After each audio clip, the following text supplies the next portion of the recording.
સુરતમાં સ્થાનિક સ્વરાજ્યની ચૂંટણી સમયે ભાજપ ધારાસભ્ય કુમાર કાનાણીએ પોતાના સંબોધનમાં કાર્યકરોને ચેતવ્યા હતા.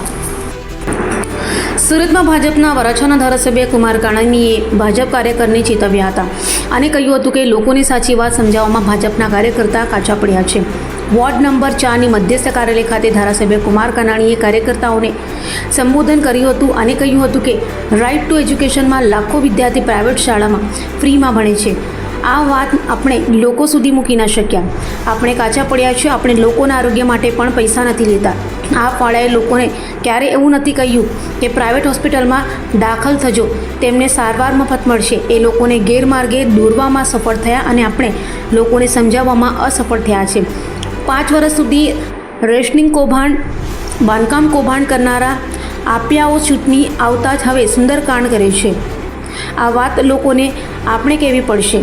રામનવમીનો જેને વિરોધ કર્યો એ જ આજે લોકોને રામનવમીની શુભેચ્છા પાઠવે છે. કથામાં જાય છે, સાધુ સંતોના પગમાં પડે છે, તેમ કહ્યું હતું.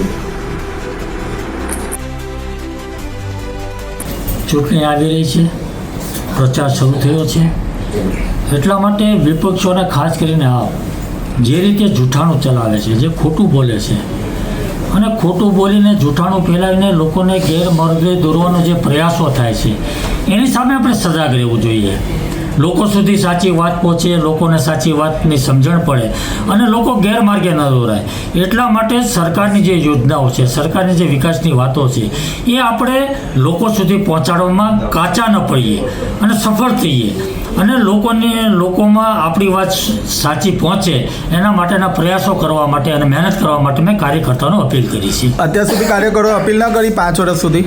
5 વર્ષ અમે ખૂબ મહેનત કરી છે, પરંતુ ચૂંટણી પ્રચારની અંદર ફરીવાર લોકોને યાદ અપાવવું પડતું હોય છે. કારણ કે ચૂંટણી પ્રચારની અંદર દરેક પક્ષો પોતપોતાની વાતો મૂકતા હોય છે અને ચૂંટણીની અંદર આપ જે રીતે ખોટી વાતો મૂકી રહ્યું છે એની સામે લોકો ગેરમાર્ગે દોરાઈ ન જાય.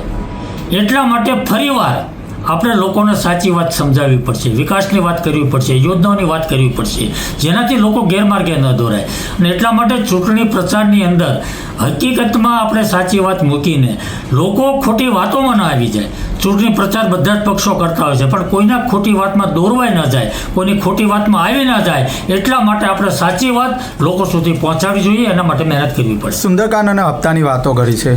5 વર્ષ સુધી આપણે સૌ વરાછાની જનતા જાણે છે કે આપના કોર્પોરેટર અડધા અત્યારે ક્યાં છે એ પણ આપણને બધાને ખબર છે.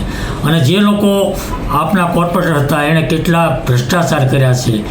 સસ્તા અનાજની દુકાન હોય કે બાંધકામોની વાતો હોય કે જ્યાં પણ બાંધકામો થતા હોય ત્યાં કેવા હપ્તાઓ લીધા છે, અનેક ભ્રષ્ટાચારના કાંડ કર્યા છે અને ચૂંટણી આવે એટલે સુંદર કાંડ કરે છે. આ વાત લોકોને આપણે કરવી પડશે.